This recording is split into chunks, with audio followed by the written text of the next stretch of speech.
13,000-এর মধ্যে সেরা ফোন কিন্তু Moto G31। কে বলেছে 13,000 টাকার মধ্যে সেরা ফোন কিন্তু Infinix Note 11।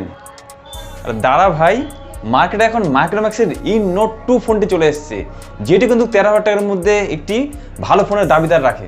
তো বন্ধুরা, তোমরা কি এরকম কনফিউশনে পড়ে গেছো যে এই তিনটি ফোনের মধ্যে কোন ফোনটি হবে সবচেয়ে বেস্ট? কারণ সব কনফিউশনের সমাধান আজকের এই ভিডিওতে। কারণ আজকের ভিডিওতে আমরা দেখে নেব যে এই তিনটি ফোনের মধ্যে কোন ফোনটি সবচেয়ে সেরা। আর সেটা জানার একমাত্র উপায় হচ্ছে ভিডিওটি তোমাদেরকে সম্পূর্ণ দেখতে হবে। তো বন্ধুরা, তোমরা দেখছিলে টেক টিপস বাংলা, আমি দীপঙ্কর। আর সমালোচনা করে আজকে এই ভিডিওটি শুরু করছি। তো এই তিনটি ফোনের মধ্যে আমরা প্রথমে এদের দামগুলি দেখে নিই। তো তিনটি ফোনেরই বেস্ট ভেরিয়েন্ট 4GB 64GBর দামগুলি আমরা দেখে নিচ্ছি। তো এখানে প্রথমে দেখছি Moto G31 এর দাম কত। এটির 4GB 64GBর দাম রাখা হয়েছে 12,999 টাকা এবং Infinix Note 11 এর দাম রাখা হয়েছে 4GB 64 12,499 টাকা। আর Micromax Note 2B এই ফোনটির 4GB 64GBর দাম রাখা হয়েছে 12,490 টাকা। অর্থাৎ তিনটি ফোনের দামই কিন্তু আমরা প্রায় সমান দেখছি, খালি Moto G31 এর প্রাইস কিন্তু মাত্র 500 টাকা বেশি। এরপরে দেখে নিই লুকসগুলো। তিনটি ফোনের লুকস কিন্তু আমরা দুর্দান্ত দেখতে পাচ্ছি। তিনটি মোবাইলের বিল্ড কোয়ালিটি দেখে নিচ্ছি। তিনটি মোবাইলে আমরা সামনে গরিলা গ্লাস প্রোটেকশন দেখতে পাচ্ছি, পিছনে ব্ল্যাক প্লাস্টিক দেখতে পাচ্ছি। একমাত্র মাইক্রোম্যাক্স Note 2তে আমরা গ্লাস প্রোটেকশন দেখতে পাচ্ছি। বাদবাকি সবচেয়ে সরু ফোন কিন্তু Infinix Note 11 এবং সবচেয়ে হালকা ফোন হচ্ছে Moto G31। তিনটি ফোনে আমরা full HD super AMOLED display দেখতে পাচ্ছি, যেখানে Infinix Note 11 আমরা ইউএনএস ডিসপ্লে দেখতে পারি। বাদবাকি তিনটেতেই 60Hz রিফ্রেশ রেট ইউজ করা হয়েছে এবং ব্রাইটনেসের দিক থেকে Infinix Note 11 সবচেয়ে এগিয়ে আছে। তবুও আমি এক্ষেত্রে মাইক্রোম্যাক্স Note 2 ফোনটিকে সাপোর্ট করছি। এটি একটি ইন্ডিয়ান ব্র্যান্ড এবং আমি মাইক্রোম্যাক্সের কাছে রিকোয়েস্ট করছি তারা যেন নেক্সটে তাদের ফোনে ব্রাইটনেস কিছুটা হলেও বেশি দেয়। আর এরপর দেখে নিই তিনটি ফোনের মধ্যে ক্যামেরা কি সেটআপ দেওয়া হয়েছে। তিনটি মোবাইলের ক্যামেরা কিন্তু সেটিং প্রায় সমানই আছে।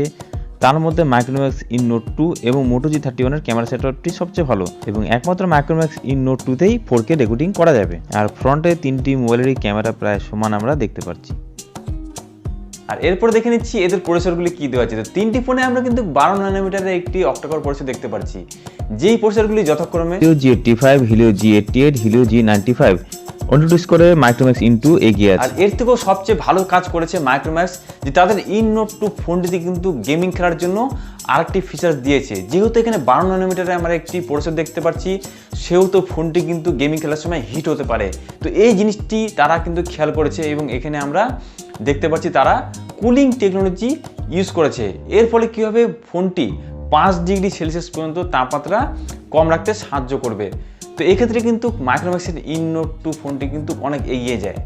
আর এরপরে চলে আসছি ব্যাটারির দিকে। তো এখানে আমরা তিনটি ফোনে কিন্তু 5000 mAh ব্যাটারি দেখতে পাচ্ছি, যেখানে Moto G31 আমরা 20 ওয়াটের ফাস্ট চার্জিং সাপোর্ট দেখতে পারি এবং Infinix Note 11 আমরা দেখতে পাচ্ছি 33 ওয়াটের একটি ফাস্ট চার্জার, যেখানে মাইক্রোম্যাক্স Note 2 এই ফোনটিতে আমরা দেখতে পাচ্ছি 30 ওয়াটের একটি ফাস্ট চার্জার। আর এরপর দেখে নেব এক্সট্রা কিছু দরকারি ফিচার্সগুলো কোন ফোনে কি দেওয়া হয়েছে।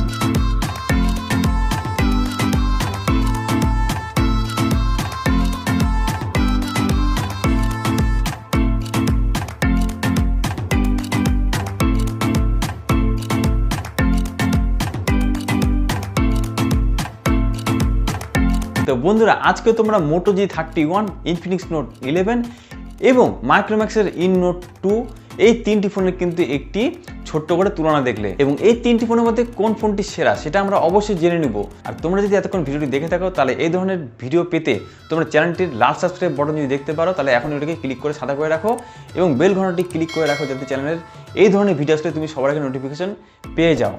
তো এই তিনটি ফোনে কিন্তু এক কথা আমরা দুর্দান্ত বলতে পারি। তার মধ্যে কোনো ফোনে কিছু ফিচার্স বেশি আছে, কোনো ফোনে কোনো ফিচার্স কিন্তু একটু কম দেওয়া হয়েছে। তার মধ্যে আমি ইন্ডিয়ান ব্র্যান্ড হিসেবে মাইক্রোম্যাক্সকে সাপোর্ট করছি।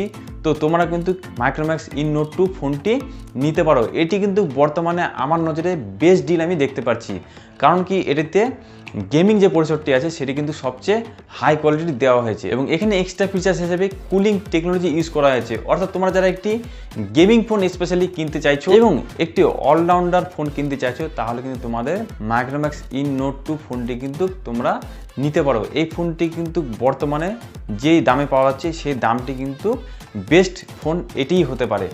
এবং কিছুদিনের মধ্যে কিন্তু এই ফোনটি দাম আরও 500 থেকে 1000 টাকা বাড়বে। তো এক্ষেত্রে তোমাদের কিন্তু ফোনটি এখন নিলে তোমরা লাভে থাকবে। নেক্সটের কথা কিন্তু বলা যাচ্ছে। আর ভিডিওটি যদি ভালো লেগে থাকে তাহলে অবশ্যই ভিডিওতে একটি লাইক করতে পারো। আমি এই 3টি ফোনের কিন্তু আলাদা আলাদা করে রিভিউ করছি, তোমরা যদি দেখতে চাও তাহলে এখন ভিডিও শেষে দেখে নিতে পারো। তো বন্ধুরা, আজকে ভিডিওটি এখানে রাখছি, দেখা হবে তোমাদের সাথে নেক্সট কোনো ভিডিওতে। Tata bye.